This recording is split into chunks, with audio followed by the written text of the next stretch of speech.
On the behalf of Student Collaborative, I welcome you all. For those who have joined us for the first time, I will introduce Student Collaborative, a student-led platform for dialogue, curiosity, and collective learning. We are a community that believes in learning beyond classrooms through book talks, workshops, lectures, screenings, and conversation with practitioners who shape the built environment with intent and insight. Today's session is a part of that journey. And now we are a family of so many students from different colleges. Before I introduce our speaker, let me introduce something close to her heart. Studio Naqshbandi, a temple for working, was founded in 1995 and like its birthplace Auroville. It isn't just a studio, it's a philosophy. The studio's work weaves architecture, interior design, and landscaping into experiences that engage all the senses. It stands for simplicity that it's beautiful, richness that isn't loud, and a sensorial quality that never overcomes. Their approach is deeply rooted in climate, culture, and care, aiming to balance man nature economy. Using building technologies that are biologically enhancing and locally grounded. I will be quoting from their website. We aspire to bring simplicity and beauty without being austere, rich in details without being ostentatious, sensorial without being overpowered. Now, you might wonder why start with the studio first? Because if you want to make a mother smile, care for her child, and if you wish to know an architect, begin by listening to her buildings. It's my honor to introduce Mona Doctor Pingel, architect, author, and founder of Studio Naqshbandi. Through her books on Poppo and Piero and Gloria Cicionesi, she documents the quiet strength of architecture shaped by philosophy, context, and care. And today we get to listen to hers. And there is a small note to everyone. Please keep your mic on mute. And it's amazing if you keep your videos on so that it will be a very interactive session. We will have first the presentation by ma'am and then Q&A session in the end. You can use chat box for questions and queries. Without further ado, I now invite ma'am to start or begin the talk. Over to you. Okay. Thank you, Harsh, for that introduction, and good evening, everybody. I hope you can hear me clearly. Everybody, it's okay? Yeah? And Yes, ma'am. I Yes, hope ma'am. I will be asking a few questions. I hope you will respond on the chat box that I can see, your responses, because that'll be very good for me to organize my talk. Today, I'm going to talk mainly about writing books on architecture, because that's what Harsh asked me when he first wrote to me, that this is a forum where also you like to explore or encourage people to read books on architecture or otherwise. And I know that there are very few books written on Indian architecture by Indian architects. I think it's sorely missing. So I think it's important if all of you would kind of support that, either by reading, but also in future or wherever you are, to also write things. Architecture journalism is a very important part of architecture, and luckily it is gaining a lot of importance in India now. But when I started these books in 2006, in fact, when I first started thinking about writing these books, this monograph series on Auroville architects, it wasn't very common. We had very few books which had been written by Indian architects on Indian architecture. So that was one of our main idea. I would like to know how many of you have read these books which are written by me, the two books, just for an idea. Do you know something about Auroville? Or is it possible for me to see their responses, Harsh? People will write, no, there's some place where they can chat or what? How does it work? I think they have a place where I can see the chat box, right? Just trying to see. Is it? People can also write and they can also unmute your mic and they will Yeah. say they go.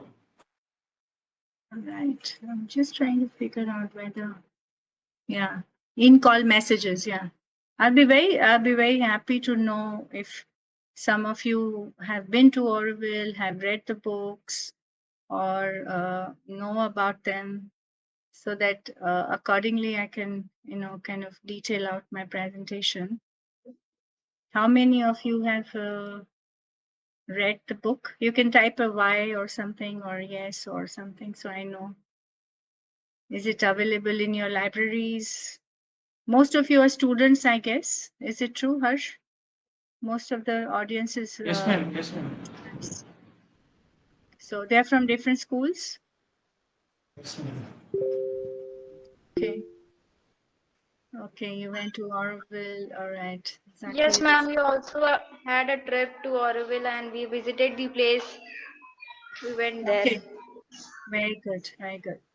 So, okay, most of you don't seem to have read the book. Okay, that's fine. So I will ask you questions in between in case if it's possible. I don't know with my presentation if it's possible to see the messages. Otherwise, Harsh or Ayash can, Aryansh can tell me. We'll start the presentation, and if you have, Acha, Harsh has read the book. Yeah, of course, that he contacted me, so I guess he has. Um, let's start, and I'll try to share my screen, and later on you can give me some comments, and we can have some questions and answers. So let's try and get my screen.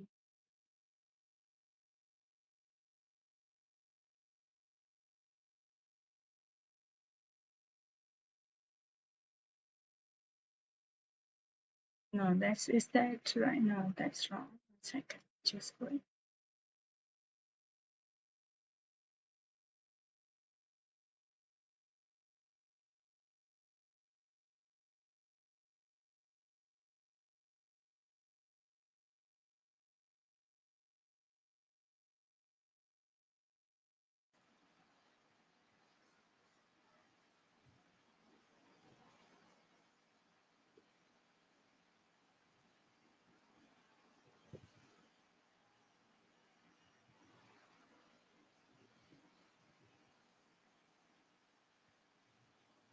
Can you see it, or still not full page, right? We can see it. But it's not full screen, right? Not the full page, ma'am. Sorry? Not the full page. Yeah, so I have to go there and do the full page, right? How is that now? Still, we can't see the name. No, see the.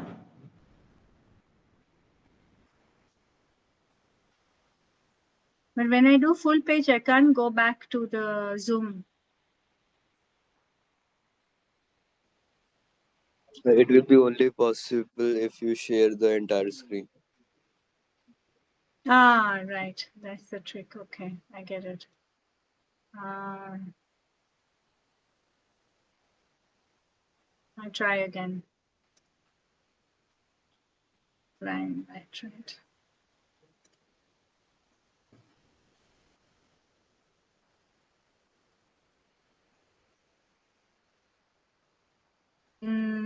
No, I'm like repeating myself.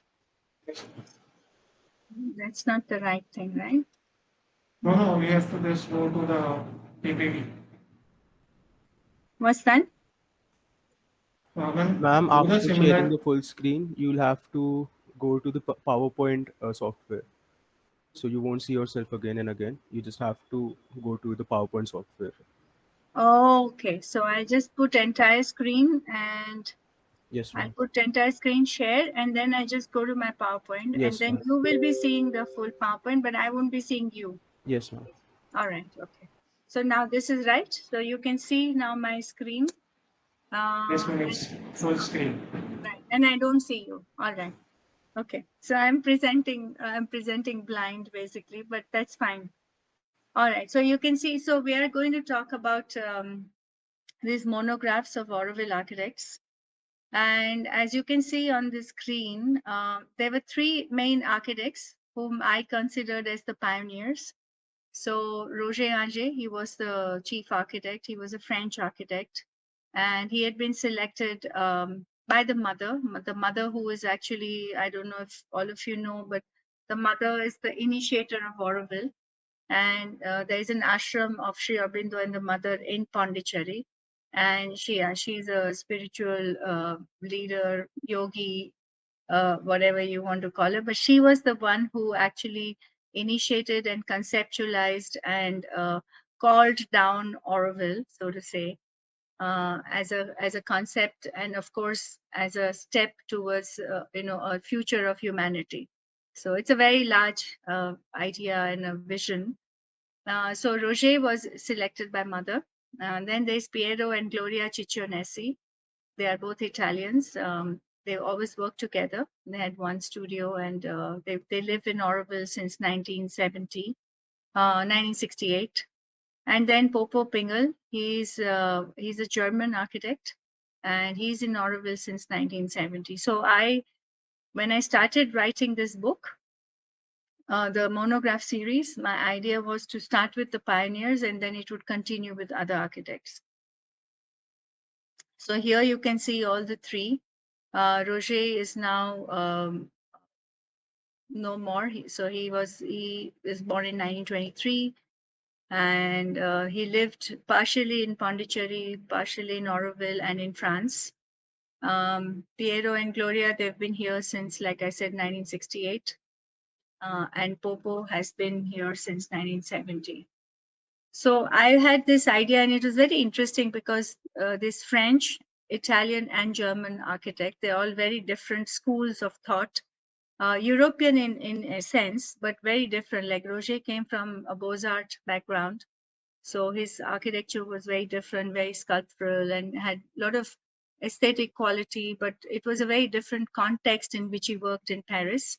Piero and Gloria came from Italy, and they came from Florence. And as you might know, Florence has a great historical background. So they were also trained by some great Italian architects in the Florence School of Architecture. And so they had a very different background in how to approach architecture. And Poppo came from Germany, and he actually was a craftsman in the sense that he studied um, carpentry before doing architecture. That was part of the kind of studies in those days in Germany. You had to do a craft, either masonry, carpentry, or drafting before you joined architecture for 5 years. So he had a very German kind of sense of craftsmanship. So all three were very different. And I originally conceptualized this monograph series with Anupama Kundu. She's another architect who used to live in Auroville in those days. And we both started doing the research. But then, unfortunately, Anupama had to leave. She went to Germany, and she had a little child, a son. And so a lot of things changed for her. And so I continued writing the two books on Piero and Poppo. And Anupama continued to write the book on Roger. So these three books are now kind of out, but the Roger's book is slightly different. It also covers his works outside of Auroville, whereas my idea was to concentrate on the works within Auroville or for Auroville. So these were all the research days when we were still searching, and I was visiting Berlin. I was going to Paris, looking at the archives of one of the older photographers, Dominique Dar. She had done a lot of photographs in the early days of Auroville. So that's how actually the book started, with lots of research, lots of scanning. There was lots of interviews. So the reason why I'm telling you this is that it's very important how you actually conceptualize and then how you do the research. The most important part is the research phase, and it brings lots of insights. So right now the books are like this. So Piero and Poppo are actually like a monograph series. They have the same format. It's a 9-inch by 9-inch format, and both of them have been published by Mappin Publishing House, which is an international house based in Ahmedabad, and they do only art and architecture books. So I was very fortunate to find a good publisher. It took quite some time, because this was my first book. I had no idea, how to approach publishers and what kind of work do they expect. And I did a lot of extra work, which later on in Piero and Gloria's book was a bit more easier because it came after another 6 years or 7 years. But the first book, like I said, I started in 2006 doing the research, collecting the data, interviewing, and all of that. And it finally got published in 2012. So it took 6 years. And then Piero and Gloria's book actually got published in 2018. So right now, Poppo's book is out of print. It's just going for another second edition. We are doing an enlarged version, including some of his landscapes and some of his new works that have happened after 2012. So this is how I visualized the monograph series. And the main reason why I started doing this was that it was from a deep sense of gratitude, because I realized after working, 20, 25 years in Auroville, that Auroville's got a certain name for its quality, for its skills, for the kind of craftsmanship, for the kind of experimentation that happened in the last 55 years in Auroville, because Auroville started in 1968. So it was because of the hard work of these people who came right in the beginning, that they actually didn't take no for an answer, and they went for perfection. They established a sense of pride in the work, which is the most important thing, because everybody who works in Auroville, the workers, they're all from local villages. And when Auroville started in 1968, there were even few people who could actually read drawings. There was nobody. In fact, there were no contractors, there were no real masons as such. It was a very impoverished area. It was like a barren land. Now today it's a forest. For those of you who have come to Auroville will know that. So a lot of about 6 million trees were planted in the first 20 years. And because of this, I think we have built a very good base on which to build Auroville. So I felt after 40 years, so Auroville started in 1968, and it was around 40 years when I started conceptualizing these books. And I thought after 40 years is a good time to look back and see what we have achieved and where we have failed, where we can do better. So that was my idea. And these people who came in the beginning, like Poppo, Piero, and Roger and Gloria, they were just doing their karma, so to say. This was their karma bhumi, and they were offering all their work to something higher than themselves. They were not doing it for publishing, they were not doing it for any kind of credit. There was no, India was very different in those days. There was hardly any publications, in 1970s and 80s. So very few people were knowing about Auroville actually. Slowly in the late 70s, 80s, mid 80s, Auroville got kind of a little bit known because of the work that these people had done quietly, steadily, and with a lot of effort, a lot of hard work. So this is very important, because why do you decide to write a book is very important, and that will guide your whole research. And my whole reason to write these books was from a sense of gratitude. And I wanted to acknowledge, but I also wanted to archive, I wanted to document, and I wanted to bring forward what these people had done. But in the course of writing the book, I discovered many, many new things, and I will be talking about some of them. So finally, when the book was published, it was launched in a few places. It was launched in Auroville, and it was launched in Sept, which is where I studied, the School of Architecture in Ahmedabad. And also B.V. Doshi has written the foreword of this book. So it was very appropriate. And of course, Mappin is from Ahmedabad. So we had a book release in Sept, and then we had another book release in Auroville. Let's start with the book. Basically, another very important thing when you write a book is the contents. You have to, slowly, not write at the beginning, but eventually, as you start writing, you need to start figuring out what are going to be your contents, like how you're going to develop your theme. Yeah. So also when you're reading a book, it's very important that you go to the contents page and you have overview of what is coming. So in this case, I would say the most important part of this, writing this particular monograph was that I concentrated a lot on things which were just not only architecture, because I felt that in Auroville, our work and our life is not separated into compartments. And I felt it was very important to know the background and the life of these people, of these architects, because that's what makes them what they are. And this was, of course, in every architect's life, it is very important. And I always tell all the students whom I interact with, please study the lives of the architects whom you like, because there you will get the clues of what made them what they were. How did they get, this kind of certain orientation, or why do they build the way they do?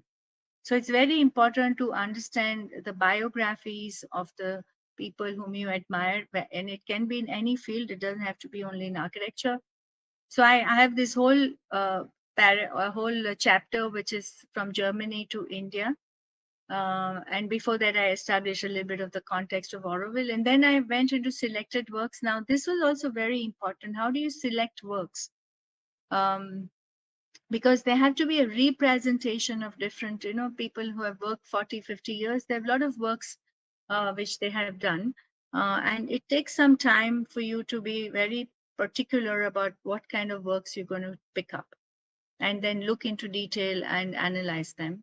And then in the end, I have a very interesting part which is called personal perspectives. And we'll be going through this very shortly, briefly. Personal perspectives also added a very big charm to this book, which I think is important, because I asked several people who had worked with Poppo or who knew him well to write about how they see his work or him or his personality. So it's not just about the work, but it's about what makes this particular person the architect. So this is how it is done. And then at the end, I have a big chronology, and this was a big work because we had to document all the works. We had to get all the dates right. We had to see which were built, which were unbuilt, and I tried to put all the details of the clients, of the years.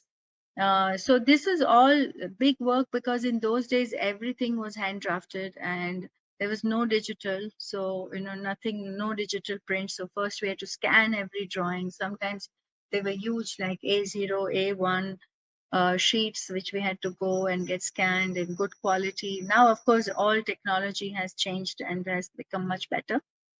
But we did, so you will see it has a charm also, because you see some old photos. And also I included a lot of other things like sketches and calligraphy and things that make Poppo what he is, the architect. Yeah.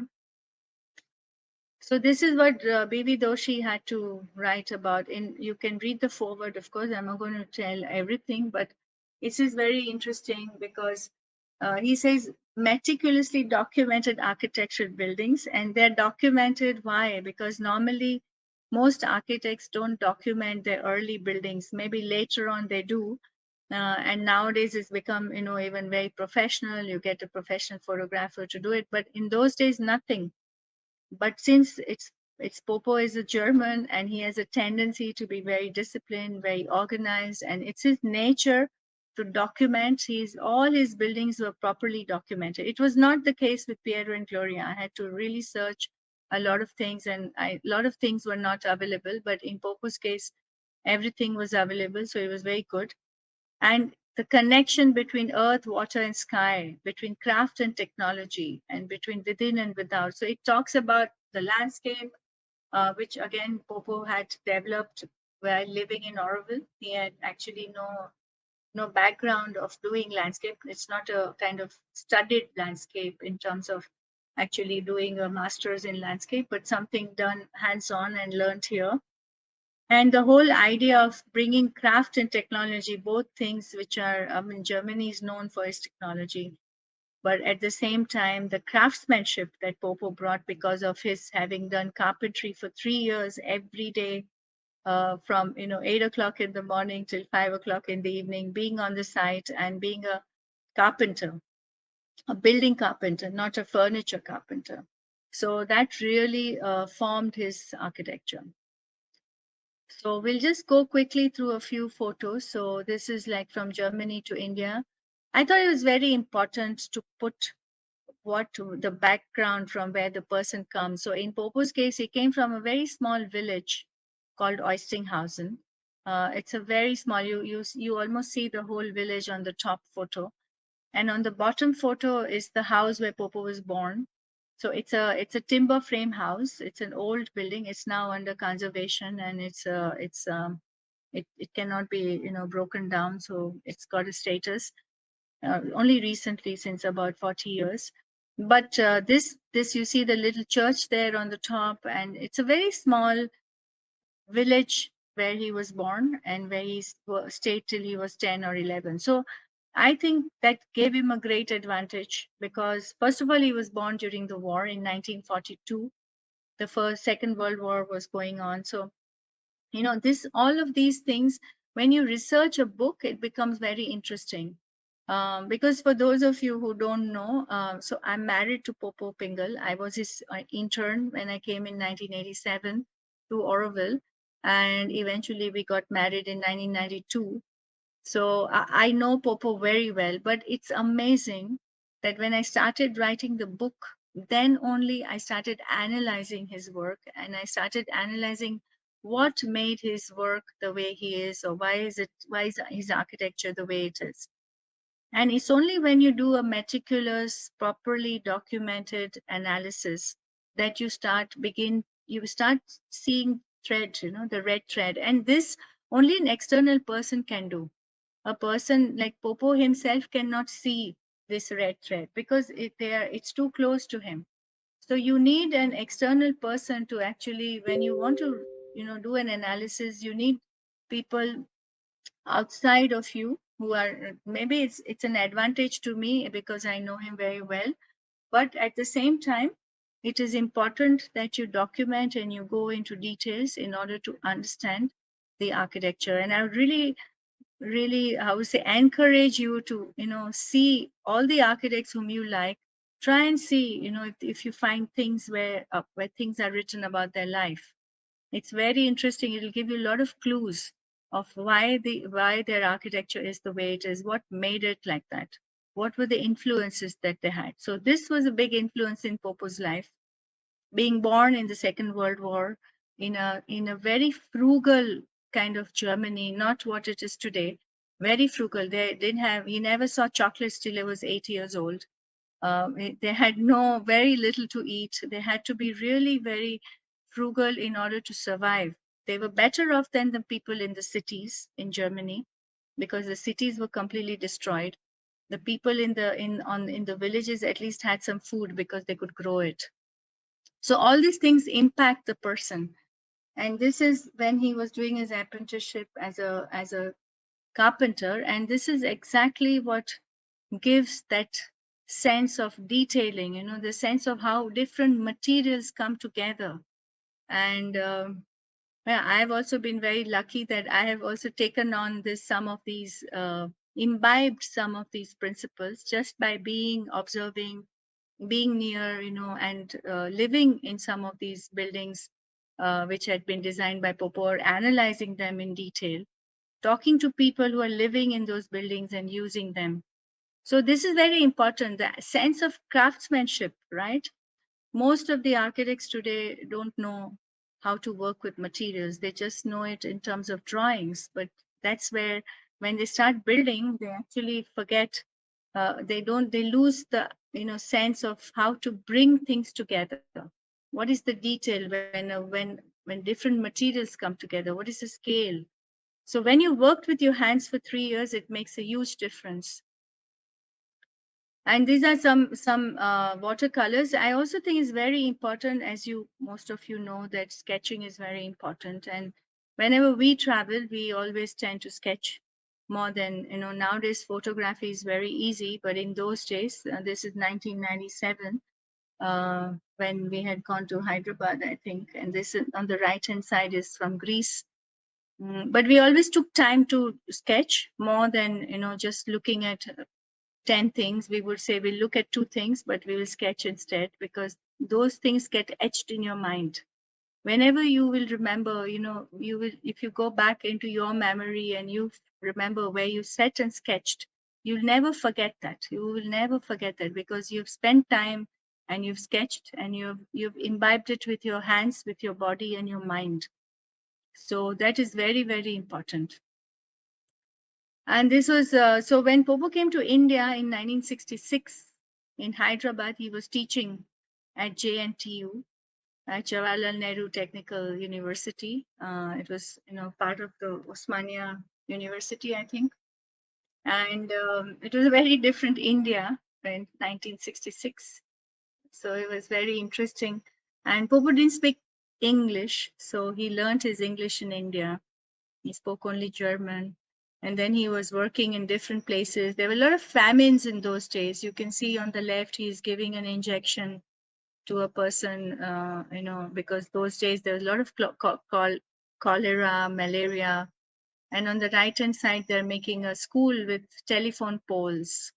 So there was a famine in Bihar, for which he went during his summer holidays. Some brushstrokes, calligraphy is something very interesting and dear to Poppo. So he's always doing something calligraphy. Nowadays, he gives every Saturday, we have a class. My students have, all the interns and architects from my studio go to him for a class on calligraphy. Calligraphy is also architecture. There is nothing, actually architecture is something so beautiful that you can bring everything into your work. Like calligraphy is also a study in space, it's a study in composition, it's a study in scale. Everything comes, it's study in how you do colors, what is the background, what is the foreground. So all of that is not, it's architecture is actually life itself. So you don't have to separate anything. And Poppo was very lucky. He came to Auroville, and in 1968, when Auroville was founded, he was invited from Germany, from Hyderabad, to come and represent Germany, because he was an architect, and the German consulate there in Hyderabad got the invitation to send one young boy and one girl to the foundation ceremony of Auroville. So in the foundation ceremony of Auroville, 124 nations sent a representative, a young boy and a young girl, and they put the soil of their country into this urn as a signifying human unity. So Poppo had come for that from Hyderabad, and he was very touched by this ceremony and by this whole idea of a universal township of human unity. But he didn't want to live in Auroville in those days. He said it was too hot and it was too barren, and he already had experienced Hyderabad. But he said it's a good project to recommend back to his organization, which was supporting him from development aid. But anyway, as destiny was it, he came to Auroville in 1970 as part of a German volunteer organization as a volunteer. So he was doing mud houses in rammed earth, some more calligraphy, and some of excavations. So Poppo also did excavations. Again, archaeology is reverse architecture, as he likes to say. So why is reverse architecture? Because archaeology, you're actually building up, you're recreating something that has been destroyed, and you're imagining what it could have been, right? So architecture is different, right? Architecture is something which you build, and it's not something that has been destroyed. But it's very interesting. So we found megalithic burial here, and for 25 years, Poppo has done every year an excavation for 2 or 3 months, and this is on top of his architecture work, of his office, etc. And this used to be done as a volunteer work. for 2 or 3 months with finances, just donations and from Auroville and sometimes from abroad. But he has very nicely documented all these circles, can circles, which are megalithic. It's 2,500 years old. And then lots of education and research. So it's always nice to work with children. So all the Auroville schools would come once a week to him, and then he would teach them, about urns, how to find things, how to join things. These are all 2,000-year-old artifacts, and yeah, it was fascinating for them to understand what history is, what the local history is. So it was very important to the work that Poppo contributed to Auroville. So here you can see some more, it's all in the ground and you have to make sections, you have to make plans. It's really like, it's not an easy work. You have to document properly because a pot that is not documented, it's equivalent to nothing, because if you don't know where it comes from and in how it was located, it has no history. It has no sense of where it came. It has no meaning actually.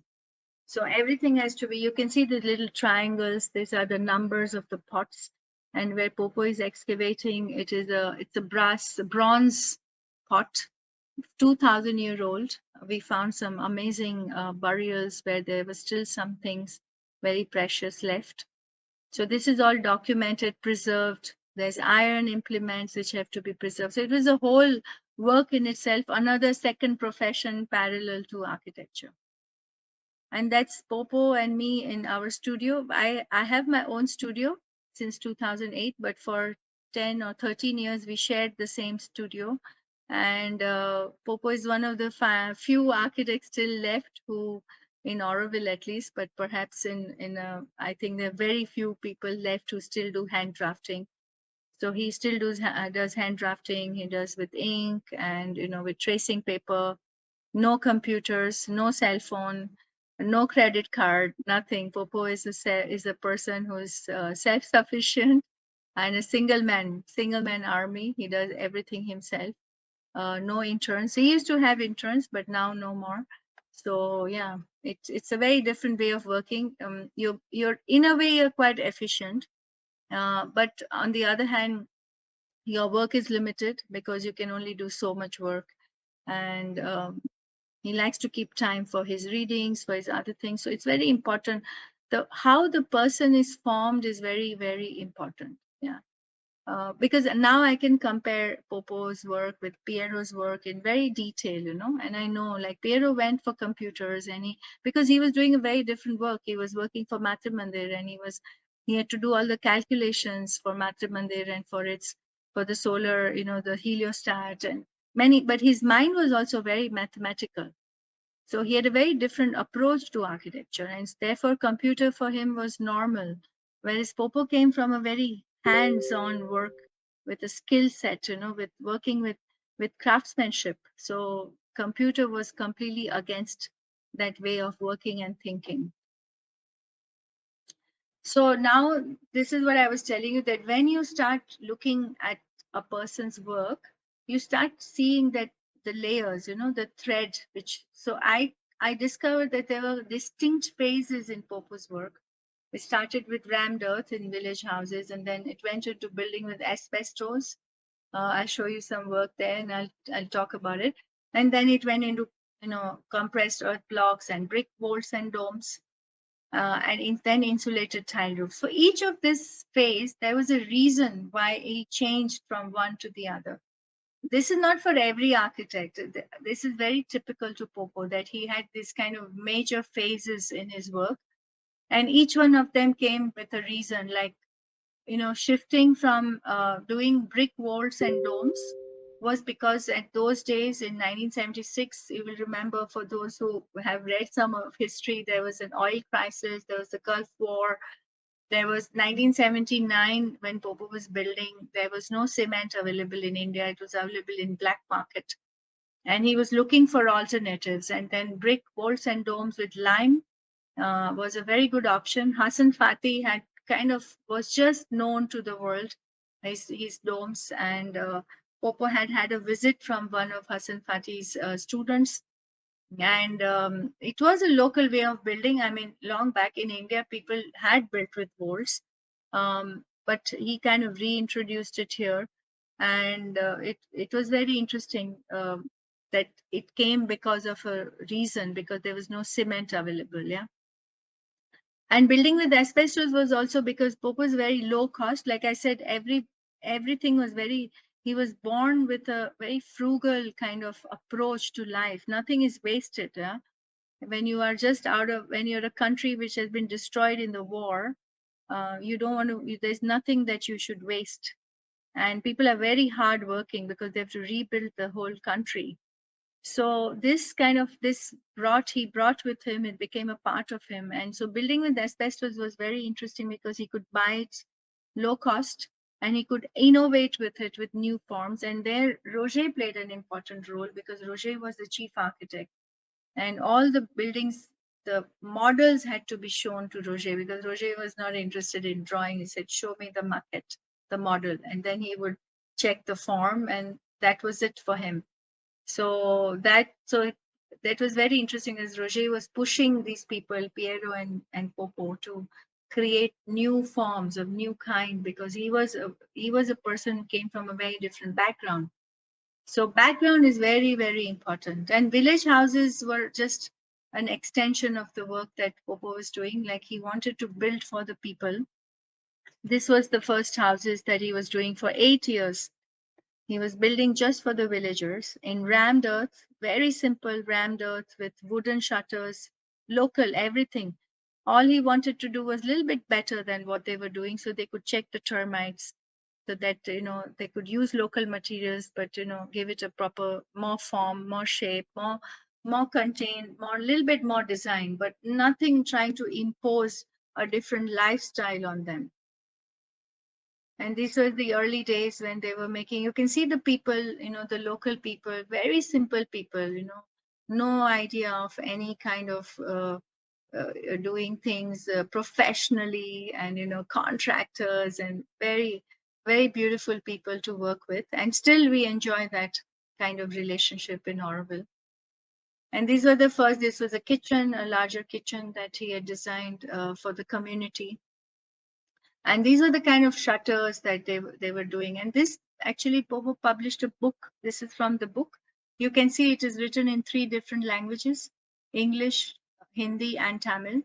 And this got the President's Award for the best publication. It was also published in German, French, and English. So it was very interesting. And all these sketches were done by Poppo. So this is how they were. It was like a handbook. Yeah, rural India, village houses in rammed earth. And this was made for 1,000 rupee house, like we had the 1 lakh rupee nano, Tata Nano. That time the slogan was 1,000 rupee house.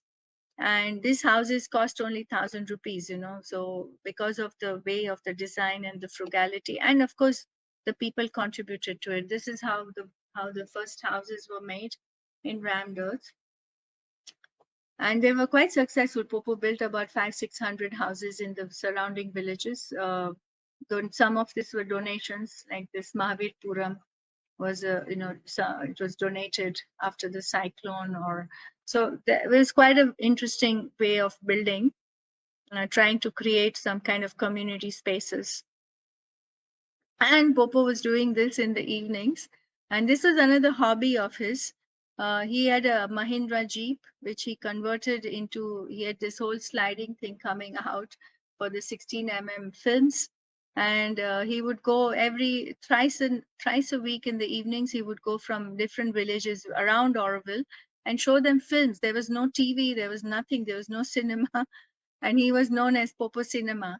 And then every time he would show them films from all over the world. He would go to Chennai, go to the embassies, go to Russian embassy, go to German embassy, French embassy, and then he would get films from there, and he would show them here, and he would show them repeatedly in the different villages. And of course he had to also watch them again because he would be sitting there. But still today, the children who were very small in those days, 5-6 years old, today they are 50, 40, 60, they all remember him for his Popo cinema. So he did this for 8 years. Imagine 8 years every week, 3 times a week. going to villages and showing films which are in Tamil, German, French, Russian, anything, and he enjoyed that the people enjoyed, and it was a big sacrifice of a lot of time. And these were the earlier all done with asbestos, ready-made asbestos, nothing special, nothing ordered or made special. And he created forms with that. He made doors with it, roofs with it, and created some very interesting spaces. Here you see wood and asbestos. You see the detail of how the wood touches the ground. So these are the detail of the craftsmanship that comes with the, having been a carpenter. So it really helps because you understand how different materials. You cannot put wood into the ground because of termites. So how do you detail that? So the detail was a granite slab, a granite stone which is holding the wood. And the asbestos is all used, like for vertical doors, so which is very nice and fully ventilated. This was those buildings were a fraternity. They were actually for weaving. They were weaving. They were making bed sheets and clothes in those days. It was a weaving handicraft kind of workshops. And this was the detail again. You see granite meeting the wood, and you can see the first landscapes which were emerging. This was 76, so it was very naturally kind of growing to do landscapes and water. And you can see the door detail, they are pivoted doors. So it was also, and there was a kindergarten nearby for all the workers, so all the children would come and play there.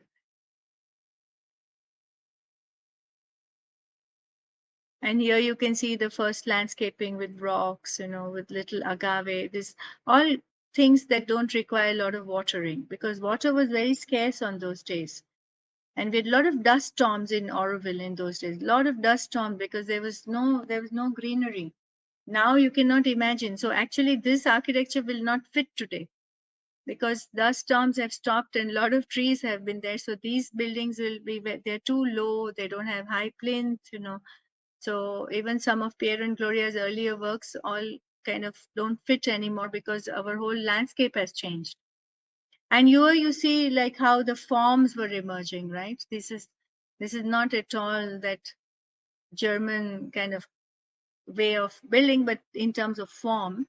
But Poppo managed to, because Roger was very much active, and they had to innovate with forms in order to get it passed by him. But interesting, this is handmade paper factory. It still exists in the same way.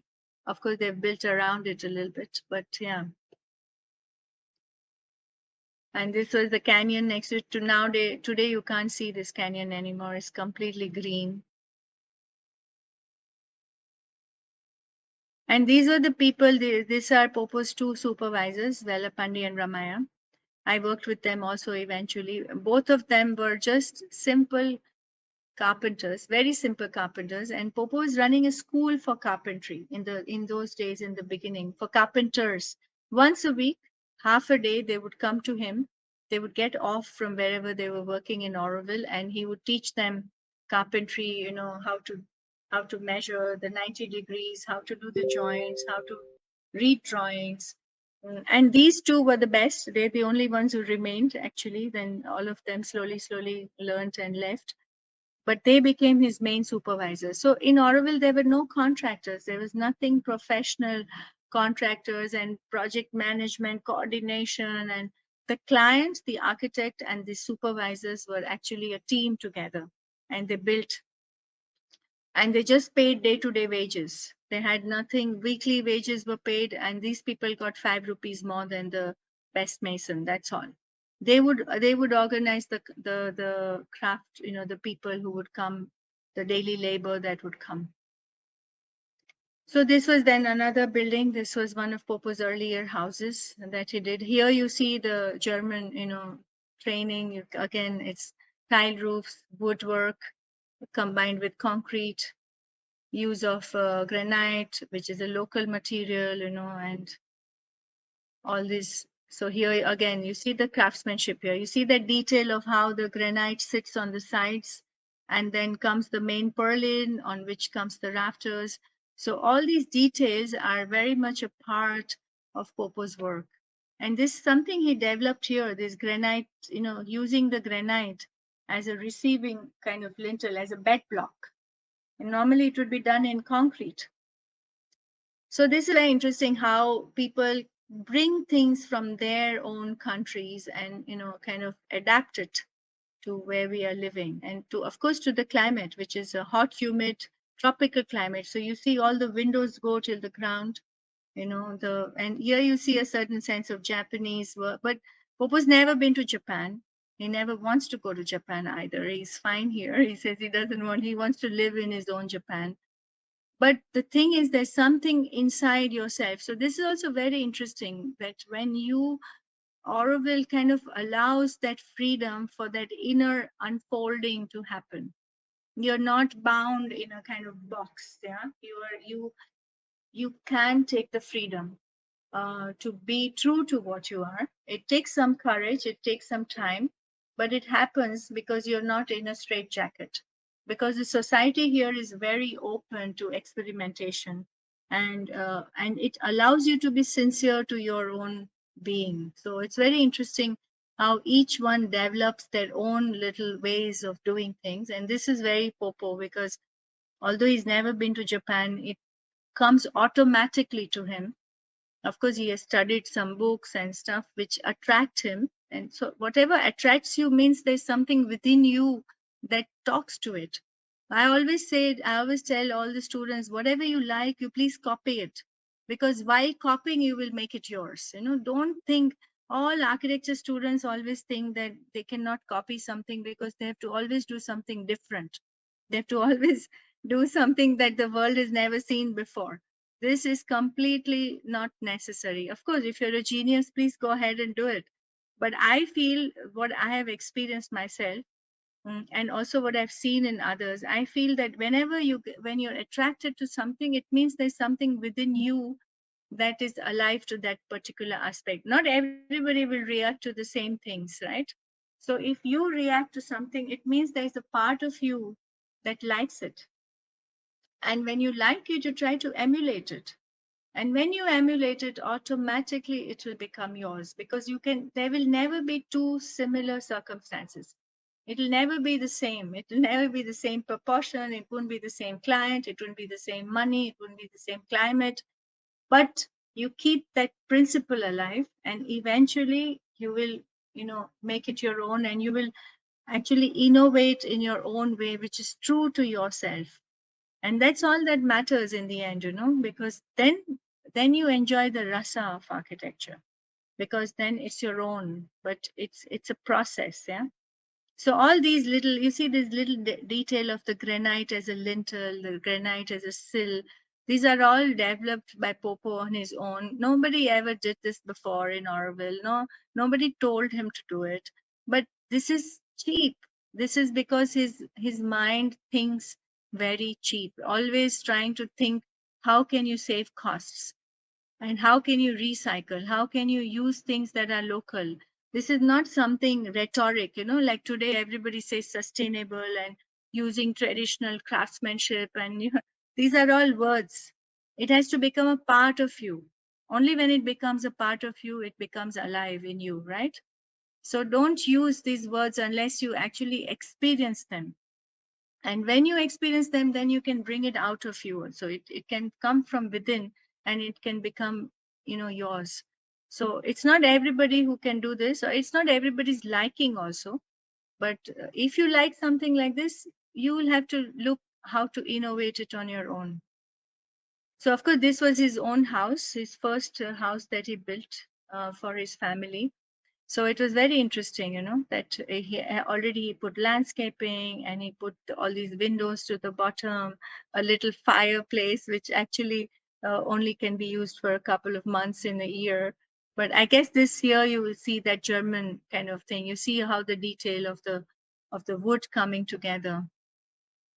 And then all these details were landscaping. So here, this is a lamp that is designed in concrete.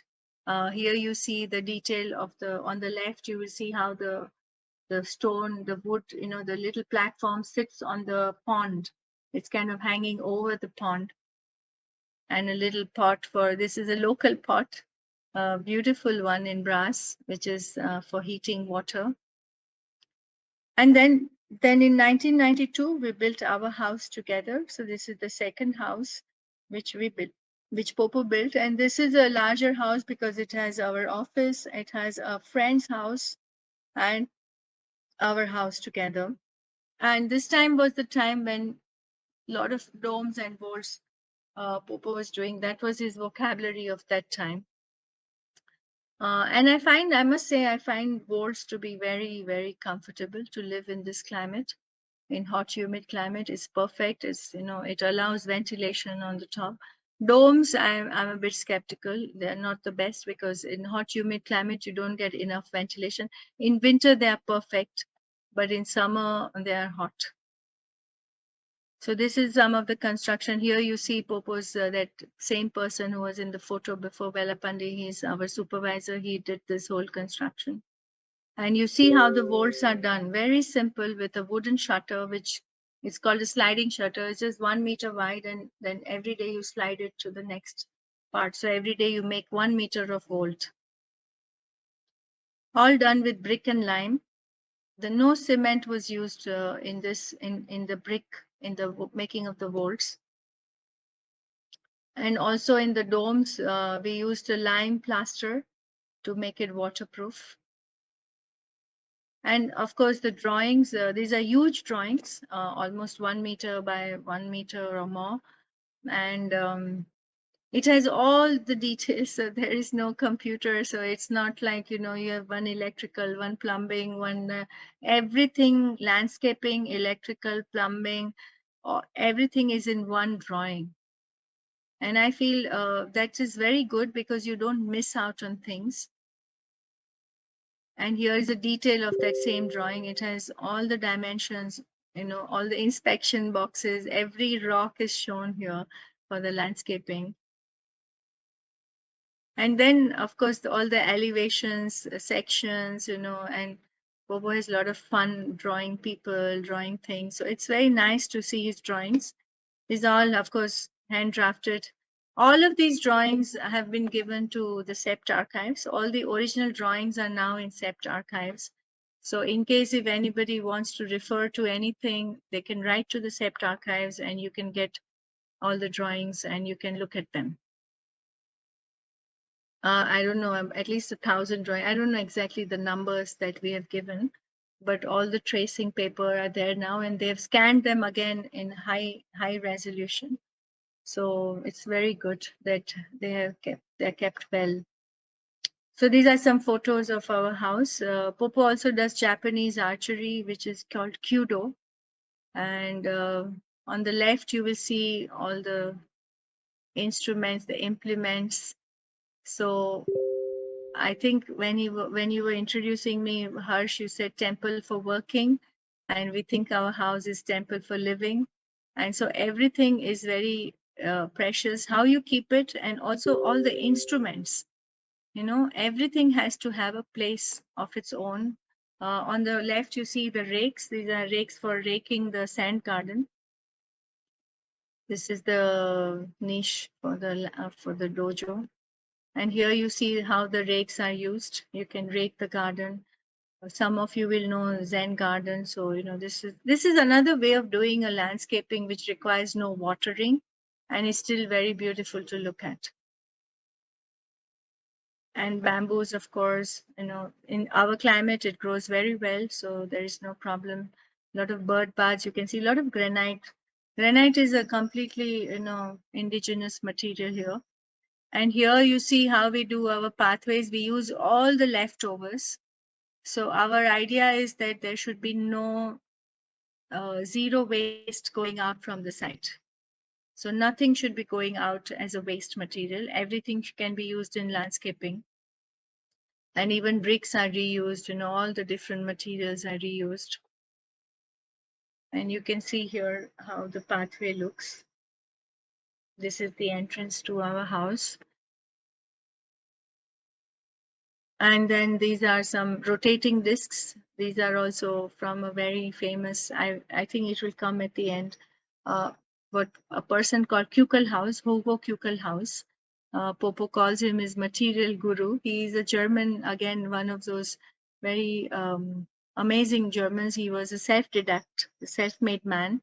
And he talked about how the modern international architecture is actually making us devoid of using our senses, because everything is so perfect that you don't get the tactility, you don't get the sense of smell, you don't get the sense of touch, you don't get the sense of vision. So he made all these kind of instruments which will activate your senses. So these are rotating, and when you rotate, they create a kind of illusion. And then we do a lot of inscriptions as well in concrete. That's the studio. When I was still working there, these are now I've shifted out since 2008. But these tables are still very useful, and yeah, it was a beautiful, it's a beautiful working space where you don't have all computers everywhere.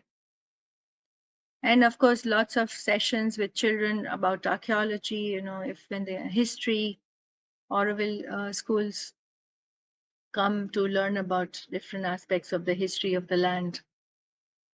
Details.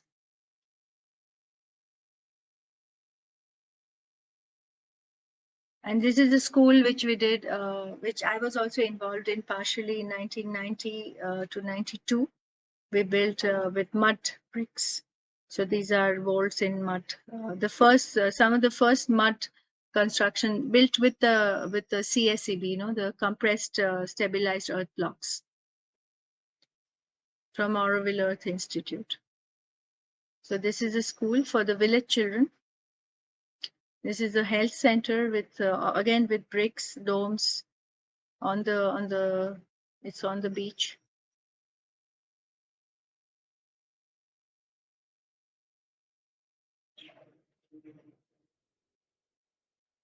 These are apartments for the same healing center. And then came another phase where Poppo started working with precast concrete rafters and making tile roofs which are insulated. Because tile roofs, the one he had made for his first house, he realized very hot. So how do you make tile roofs but make them insulated? So this has an indigenous, like he developed his own with thermocol, GI sheet, and bison board. It's a kind of composite roof with tiles on top, and it has to be made squirrel proof, rat proof, animal proof, because otherwise squirrels and rats would love to make nests in these roofs. So then comes that last phase where I told you that I asked several people who knew Poppo well to write about him. And this added a very important layer to the book. I found it very interesting that, people were ready to write short things, not very long, 1,000 words. So the one of the first one was the development worker was Dr. Franz Josef Vollmer. He was a friend of Poppo. He became a friend. He was originally his boss for 10 years, 15 years when he was working with the German development organization. And yeah, he brought about how Poppo's work with the villages and the village, people, why it was so important to him and how he worked so well. And of course, the children were always a special attraction to Poppo, whether it's village kids or Auroville school kids. He always loved to interact with them. And this is the making of. This is another article, another essay written by Preeti Chopra. She's an architect from SEPT, and she was one of the first students to come to Auroville in 1984. And I think she was the first person who ever questioned Poppo about his architecture. Like what, she would put questions to him because there was nobody to ask questions in those days. People were just doing their work and building them. Nobody was analyzing or thinking or, asking or writing. So she was one of the first ones who came, and when she put questions to Poppo, he realized, like when he answered, then he realized that he's formulating things which he had never formulated. So it's very interesting that when you write a book, also the architect on whom you're writing becomes much more aware of their work and why they did the way they did. This is a very interesting photograph because it's an arch within the vault. So if you don't want to, have a beam, you can actually have the arch, and then you have buttresses which take the load. So that's another thing which is very interesting in Auroville, that Poppo used to do all his structural designs himself. He used to calculate himself everything because there were no structural engineers here, and he would use his German books to calculate whatever he had learned. So when I came on the scene, I also started doing the same. And I also, my first building, including this studio where I'm sitting right now, my own studio, I calculated on my own. Until 2008, I was doing all my own buildings, like almost 20 years. And I was calculating because I thought, like, if Poppo can calculate, I can also calculate. We have all done structures in our school. And I had very good structural teachers in SEPT. And I kept my notes quite meticulously, luckily. So I was using my so-called Indian formulas, which was slightly different than German formulas, but basically the same concept, M is equal to WS square by 8, or, how you calculate the slenderness ratio and stuff, simple things. And you can actually, once you know the structure, it actually gives you a very good advantage because you can discuss with the structural engineer, and it makes much more interesting for them, but also for you, because you are always more confident of what you're doing and you're not completely going blind while you're designing. And then this is another article by Suhasini Iyer Gigon. She's still in Auroville. She's an architect. She came also as a student of Poppo. She was interning under him and eventually settled in Auroville, and doing quite a lot of work in Auroville. And she wrote a nice article called The Anecdotal Man, because she experienced Poppo as always as a storyteller.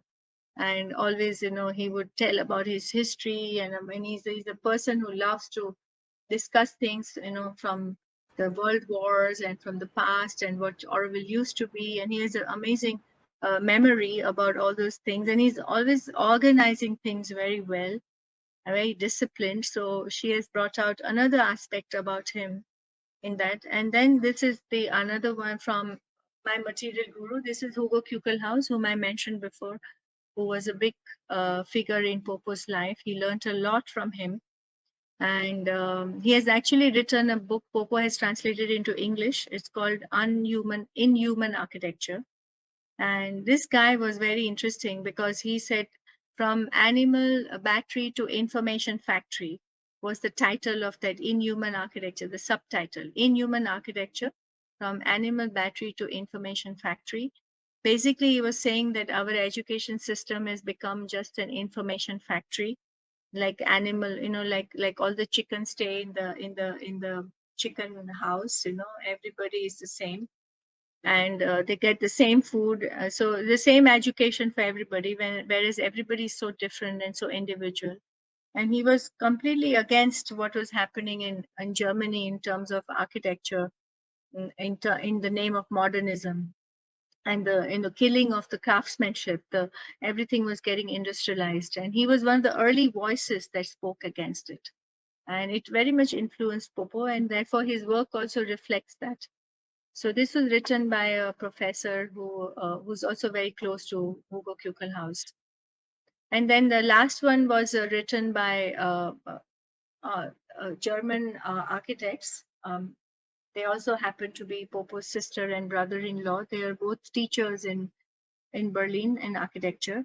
And they kind of analyze his work from the German perspective, and in how does it fit, and where does it depart from where Poppo came from and what he developed in Auroville in India and for the tropical climate. So it's another, but bringing craftsmanship, and in their case they like to talk about intuition and how kind of, because Poppo, if you ask him how he develops a concept, or it is nothing very academic.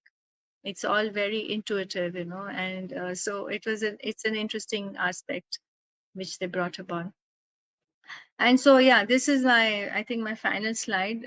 So these first two books were dedicated to the pioneers who came to Auroville in those early years. And, I only picked up two of the first architects, but there's so many other pioneers, not only in architecture, but also those who came and, who planted so many trees, who made, who ran the schools, and who started, setting up all our collective services. So all these pioneers who came to Auroville, and of course to all the craftsmen who are still helping to build Auroville. So that was my intention, and I think it more than, of course, people enjoy reading it, but I think I took the maximum benefit of these research that I did, and I felt it really added to my understanding of what the architecture of Auroville and how it developed, and how the people who built, how they were so different, how they brought things from their own culture and actually, made it so much richer in Auroville. So I hope I've not taken up over. I think have gone a little bit over time. You want to take over from here? Shall I stop sharing? Yes, ma'am, you can. Okay. So there we are. I was just talking to a screen, but I hope all of you could see properly. And I Yeah, don't ma'am, know. it's really insightful. Okay. So if there are any questions, anything that you would like to. Yes, actually, good evening. My name is Era, Just, yeah, and introduce your college and, yeah, yes. I'm from Jamia Millia Islamia. I wanted to ask that we have seen that Poppo used asbestos as a material, and now that we are aware, it was banned in India in 1968, and it also has its health risk. So, how do you think in today's time we would approach, like, we can, how can we replace it as a material to make it more sustainable and health efficient? No, so definitely he stopped building. I don't know in which year. I think I would say the last asbestos buildings were done maybe 1976 or 75. I don't know, maybe 78. I'm not so sure. But definitely not after 1980. Because no, I don't know if you say 1968 it was banned. I still see asbestos being sold in India. So I know it may have been on paper, um, but we still get asbestos pipes and asbestos sheets, maybe less than before because now aluminum and all these other cheaper materials have come.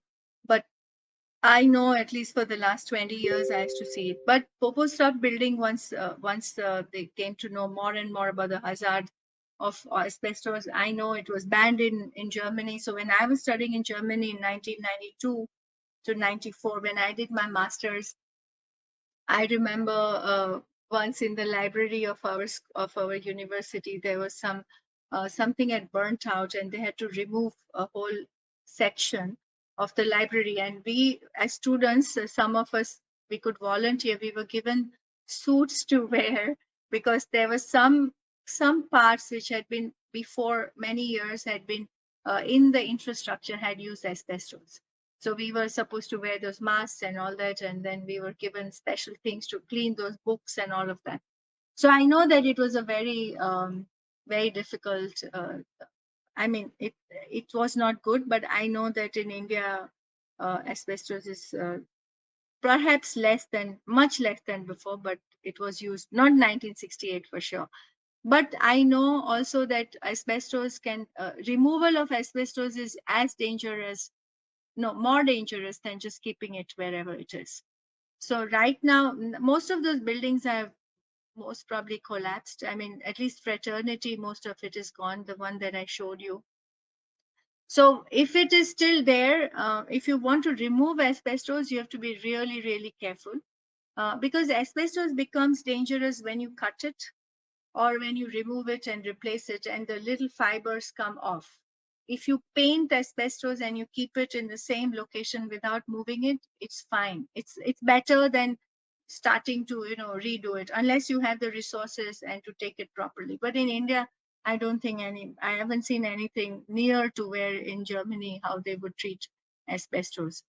But yeah, no, do you know that Golcon? Does anybody, Golcon? What is your name? Era, is it? Yes, ma'am. Yeah. Do you know about Golcon in Pondicherry, the famous building Golcon?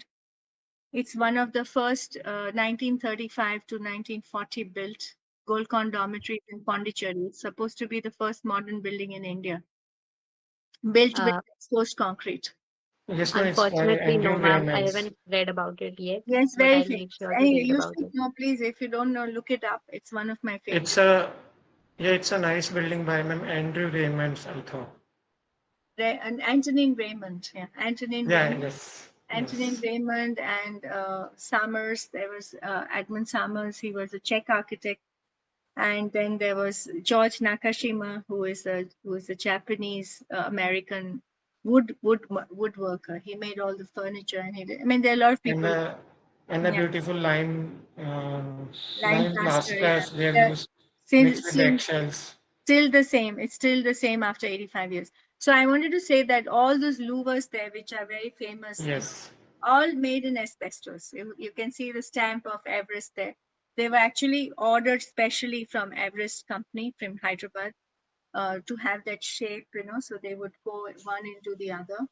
And they're still working. It's called asbestos cement. In those days, maybe they put more cement than asbestos, but they're still there. So I think asbestos as such, if it is there in a place, you should just leave it. But I don't think we should buy any more asbestos. Even the pipes, I hope nobody is using them. But I haven't checked. I haven't seen recently in the market asbestos. But before 10 years, definitely I used to see asbestos being transported. It has a lot of advantages. It is cheap and it is fire resistant. And it has some, it doesn't really have thermal properties, but it was very affordable for the people in those days. So until we realized how bad it is, and the main importer, like we used to get everything from Canada, we still do. I don't know now. Asbestos is still used in in shoe, in brake shoes. Like what are they called? In for each car. I don't know if it's still used, but that was one of the main industries where asbestos used to be used. So in Germany, it was banned even to use it for the brakes. Those, what are they called? The shoe brakes, or what are they called? Brake shoes, or where where the brake touches and it gets the tire. Anyway, so in Germany, it was banned, but in India, I'm sure it was used for a long time. But good question. I mean, asbestos in those days made sense. Definitely not today.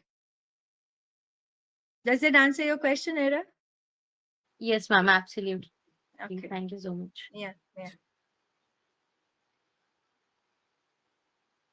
Well, when I was reading the book yeah. in the Unity Pavilion, the structure, the portal is used as a way to create a very good entrance.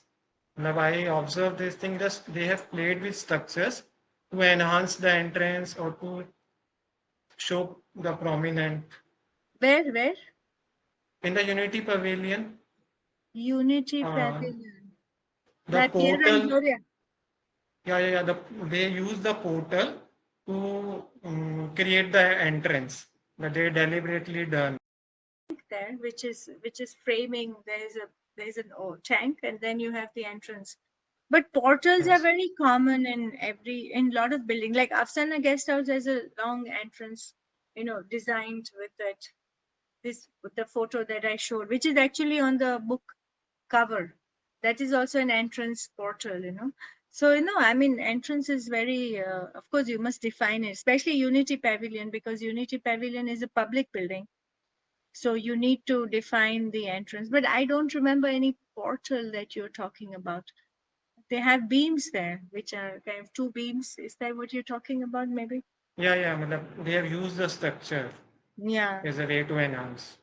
Um, I wouldn't say structure to enhance, because the structure is an RCC frame structure there with the beam, with the columns.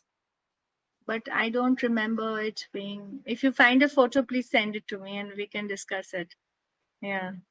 But so I haven't talked about Piero and Gloria's work because I just thought it's better to concentrate on one architect's work. You can go into detail, and then Piero and Gloria's book is still available for those who want to read it. The Poppo's book is not available. It will soon be available if we reprint it.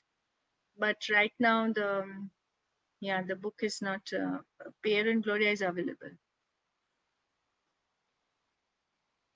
Uh, when we have so many students from first year also, so they have their first exercise in second year is residential architecture. So the prominent thing comes ki design concept, how to develop a design concept, and then designing the plan, the elevation, and how to stick to the design concept. That would This be is, helpful for them. yeah, no, this is a big topic in itself. How to develop a design concept. You know, I don't know what they're designing. Are they designing a residence for what?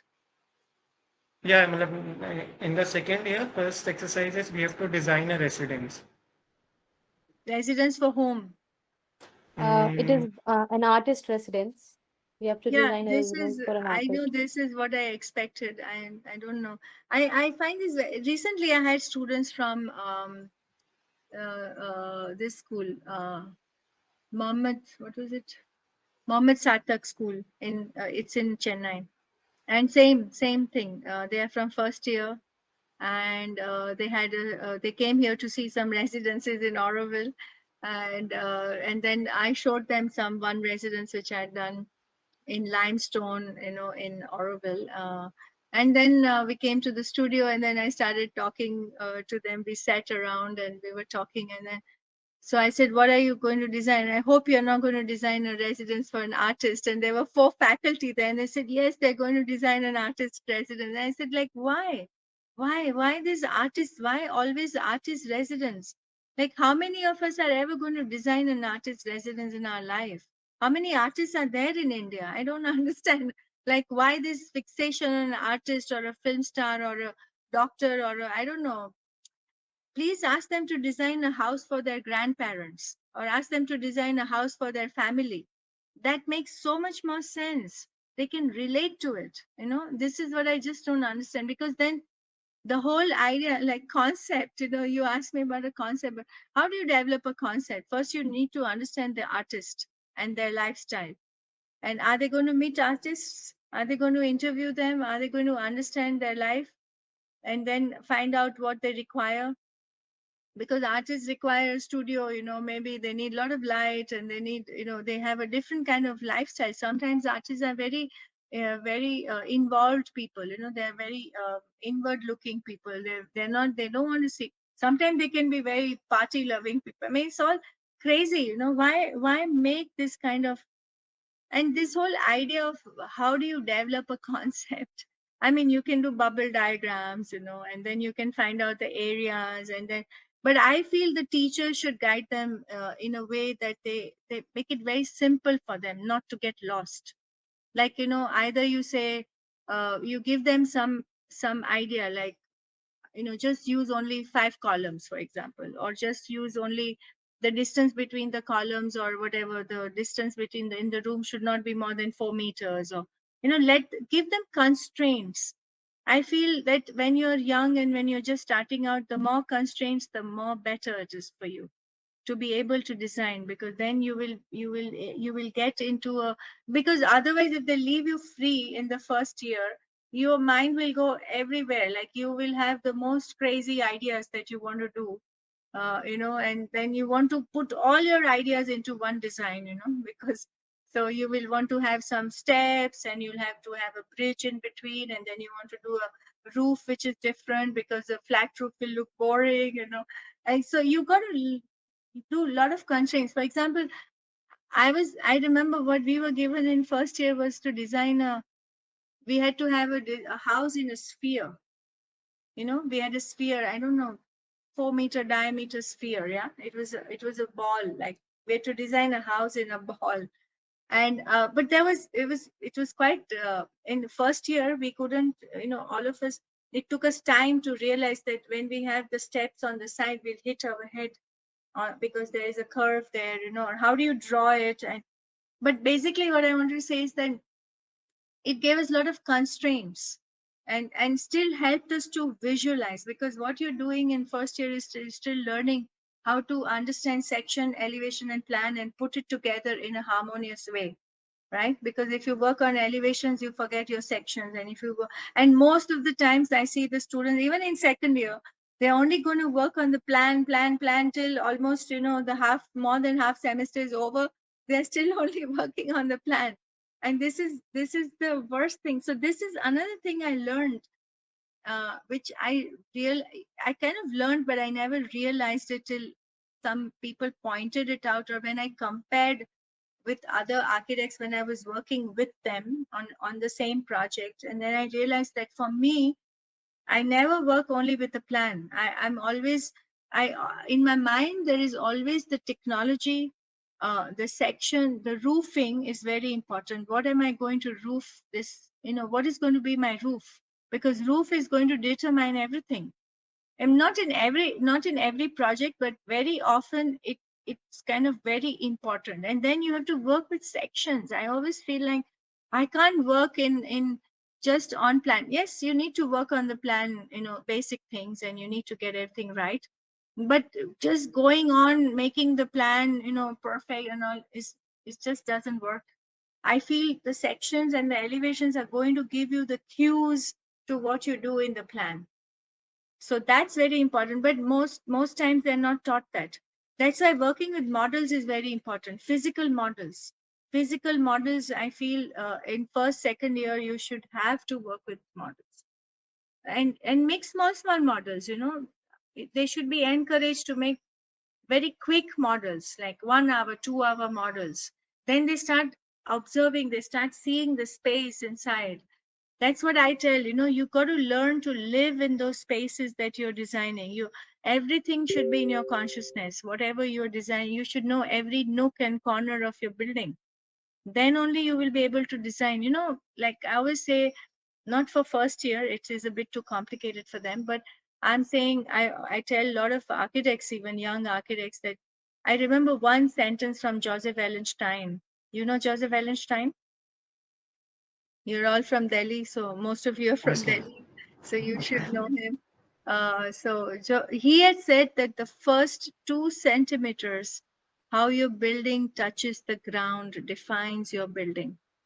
The first 2 centimeters, because if you don't work, so basically he's like saying that you have to know how your building is going to land on this ground. And if you don't work on that, like every detail is important, right? And especially how the building is going to touch the earth is very important. So if you're not working with those details from the beginning, you're going to lose out, because you are not going to be able to, you cannot do that at the end of the building. Like, you cannot, I mean, you can, but it will be a lot of reworking for you. So yeah, this whole idea of concept, first of all, please get away from this idea of designing for artists and actors and all that nonsense. I don't know why we have to do this in schools. Like, if somebody could give me an explanation, I'd be happy. But I always feel like, how many of us are going to design that? So why not do things which are closer to them, where they can relate to? Yeah. So another thing I always tell the students is, please explain if you're staying at home. If you're staying in hostel, it's difficult. But if you're staying at home, please learn to explain your design to your grandparents or your parents. We all think, I remember also when we were studying, we all think, oh, no, my parents, they will not understand what we are doing. But actually, they are the kind of people whom you're going to have as clients in future. Architects are not going to be your clients, right? Normal people are going to be your clients. And if you cannot explain your work to them, in simple terms, This is another thing our schools completely lose. They just they teach us a lot of jargon without realizing that. And every profession does that. We start working with so much jargon that when we are talking to normal people, we are unable to explain to them what we want to say. You can't start telling them about volumes and this we did and that, look how this x is, they're not interested. That's for you if you want to do it.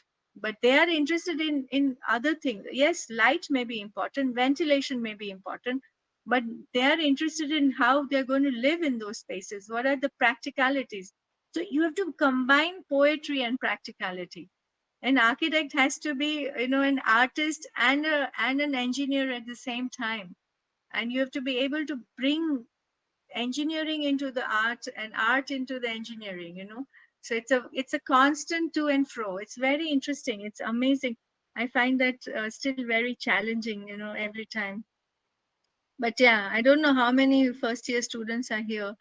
There are not so many left. I think there are about what, 10, 15 people. But yeah, if I hope I managed to convince them about something. But let's see. Yeah, any other questions? Ma'am, there was a Yes. question. Yeah. Uh, Continue, Hera. Okay. So I was asking that as we have seen, Dr. Poppo Pingel's love for craftsmanship is really inspiring. So, how do you think that we can use the role of modern technology today in continuing his legacy? And can it be used to support and amplify the traditional methods rather than replacing them? And how can we use the modern technologies very thoughtfully to help carry his legacy? Good question.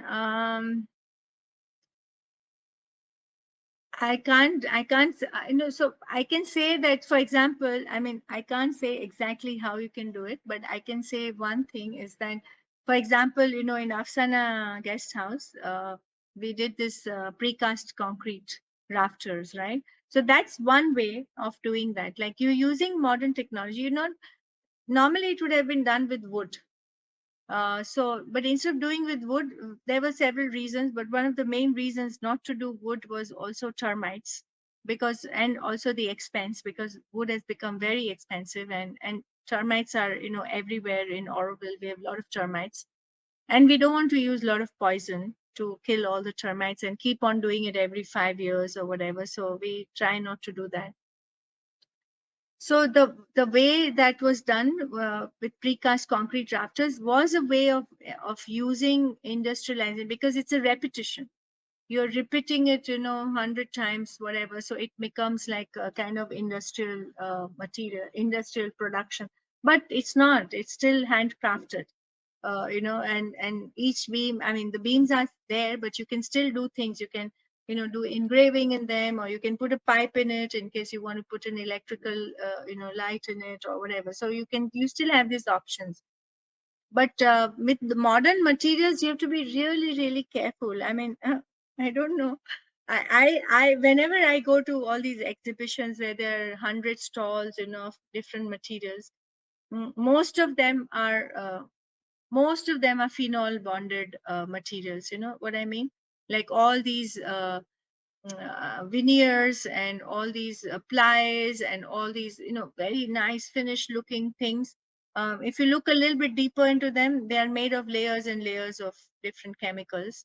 So I hardly ever use them because I don't think that we need to support that kind of thing. I mean, we in Auroville, or we who are doing this kind of work, I don't say it for everybody, because if you're doing industrial work and if you're doing this large apartments, it's all about time. It's all about time. Our work requires time. So time is a luxury for most people. So to answer your question, I think that you cannot. There is a place which is for handcrafted things, materials, which only so many materials will lend themselves to that. Uh, and if you want, yes, you can. I've seen good architects working with metal, like, using metal structures, very creatively in very difficult situations, like, if you want to build on a cliff, or, like, there's a good architect called Shabir Unwala. I don't know if you know, he's in from Lonavala. He's known for, doing buildings on cliffs jutting out and all that. You need to do with certain industrial materials and, very different kind of. But I don't understand. I feel there will always be a place for this kind of labor intensive handcrafted material, handcrafted buildings. Because they just have a different feel, they have a different. Now it is becoming a luxury, maybe, because but before that was the norm. And yeah, we are still building like that, because we can afford to, because our labor comes from the surrounding villages, doesn't come from Bihar or Patna or whatever, wherever, Odisha or Maharashtra or wherever. We still get people just from the local villages around here. So it's a very different way of building and being, and I think that's what Auroville stands for. Auroville wants to show that we can have a different kind of society based on different values. So I don't think that we are thinking of, a city like Mumbai or Delhi or whatever. I mean, those kind of cities are actually, I feel, not human friendly. I mean, they're not very inducive or conducive to support a healthy human kind of condition. Now, I'm not saying everybody there, but a lot of the people there are not. So that's why Auroville is meant for 50,000 people. It's meant for collective life. It's meant for, so it is to show that we can live in a different way.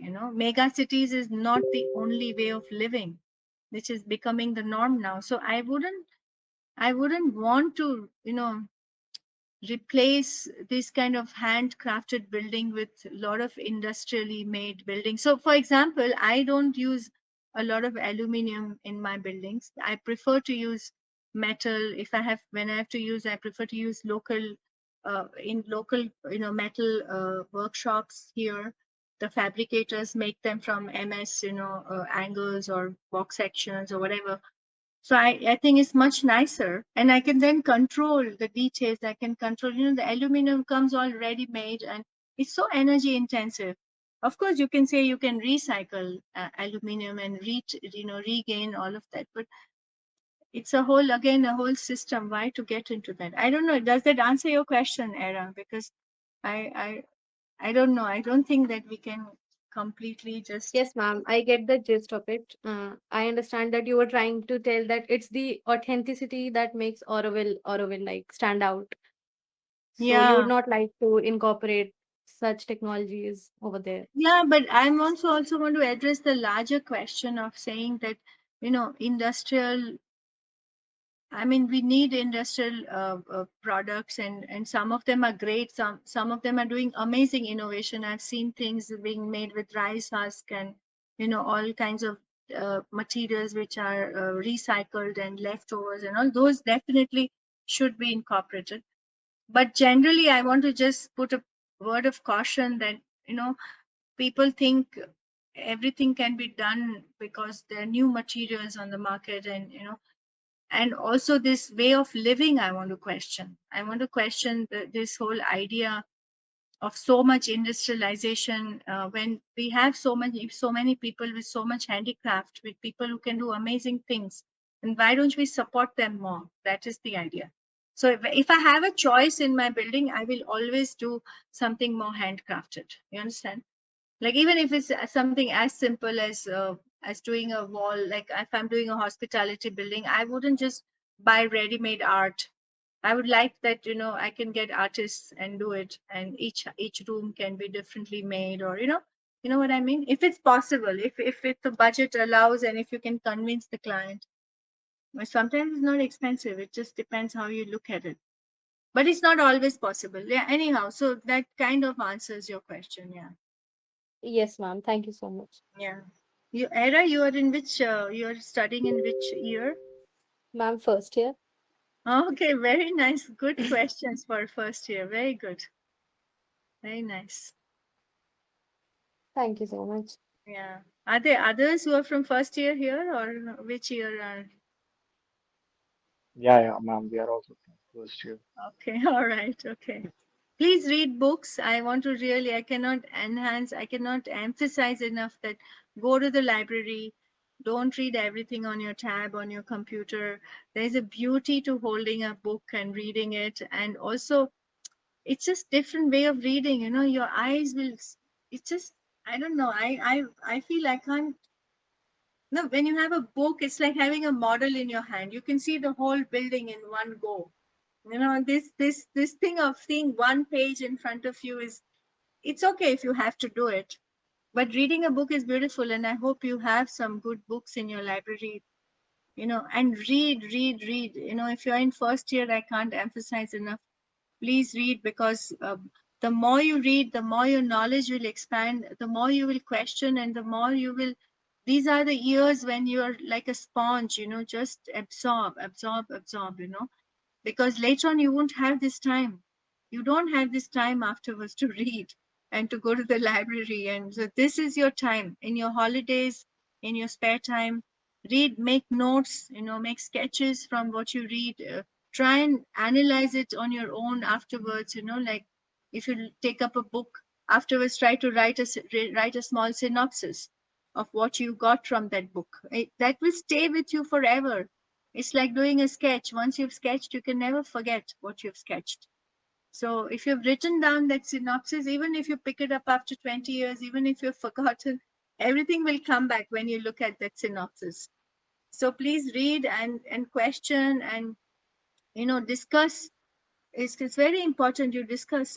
Do you have a book sharing? I don't know what, a group or a circle. Yes, we have, ma'am. Okay, very good. Yeah.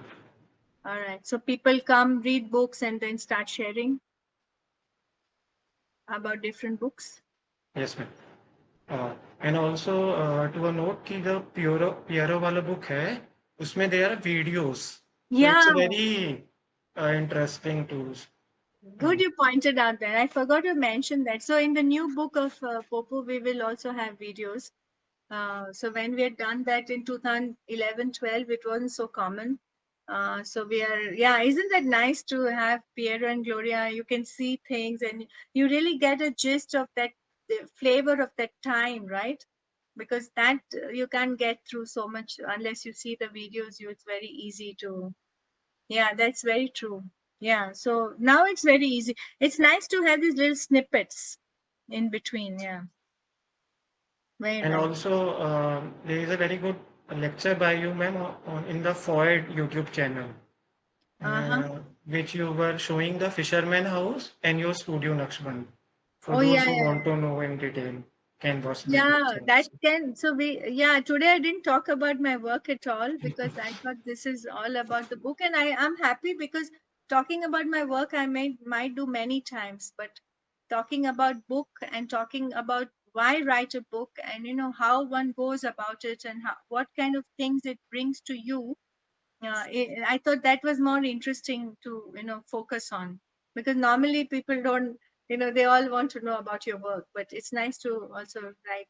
Very, I was quite happy. First I was thinking it's a bit difficult to bring across, like describing the work was not the main thing. I felt what I wanted to bring across was that why does one write books? Why is it important to write books? And when you write a book, the process of writing a book, what it brings to you and to the others, actually, this is something that would have got lost otherwise. If I hadn't done these books, actually, nobody would have interviewed Poppo, nobody would have interviewed Piero and Gloria, nobody would have made the effort to bring out the essence of their work. So that I think it would have got lost if I had not done it. So that was one of the, it's very good. I would really encourage that, even if you do small little monographs, no, like there are also those formats which is very nice, like you can do for any architect that you like. If it could be part of a curriculum, that you just take any architect you like and you analyze their work and bring together a small little monograph on their work. And then each of even in your book circle you could do that. if it's not part of the curriculum, and then you could exchange, different thing. I think what is also very important is the stories, like nowadays I find it so much interesting when different architects visit Auroville, like even the senior, like recently Jaimini Mehta was here. I don't know if you know him. He's 80 some 6 or something, and he used to teach at CEPT, and he came also for juries sometimes, but I didn't know him so well. But he came here with his wife, and I find it so fascinating because what I enjoy more than the work, I enjoy talking to them about their life, about what they've taken out. What is their learning curve, their experience, what influenced them, and what do they think about it all today at 86. He's still active. Still working on something or the other. That's the beauty about architecture, because you never have to retire. I always find a lot of ugly, Oscar Niemeyer worked till he was 100. And I think that's so nice that, and I always feel like the best works of architects come after they're 60, most of them. If you look at, if you just study, just study when Corbusier did, or when Doshi, or when whoever, like sometimes they get a good work in the beginning of their career, but actually their mature, really good works come after 60. So I think it's a very interesting profession. You never have to retire, actually. Right, I think it's quite late. Yes, Shall we ma'am. stop? Yeah. So I just wrap up. So thank you so much, ma'am, for such an insightful and enriching session. It's truly your humility and warmth that made this possible. Accepting our invitation without hesitation and sharing your journey with such openness. Your talk didn't just give us a deeper understanding of architecture rooted in philosophy, context, and care. It inspired every student to pause and reflect. More importantly, it encouraged us to read books, often that take a backseat in the first phase of architectural education. But today's session reminded us why they matter, not just for knowledge, but for perception. And I congratulate the student collaborative team for curating the event and the wonderful audience who are showing up with curiosity and enthusiasm. Thank you once again for joining us. And the recorded video is available on YouTube channel. Student collaborative का YouTube channel पे हम लोग upload कर देंगे so that it can be accessed later also. Okay, Thank you, good. ma'am. Okay, good night. Thank you. Okay, bye. Bye.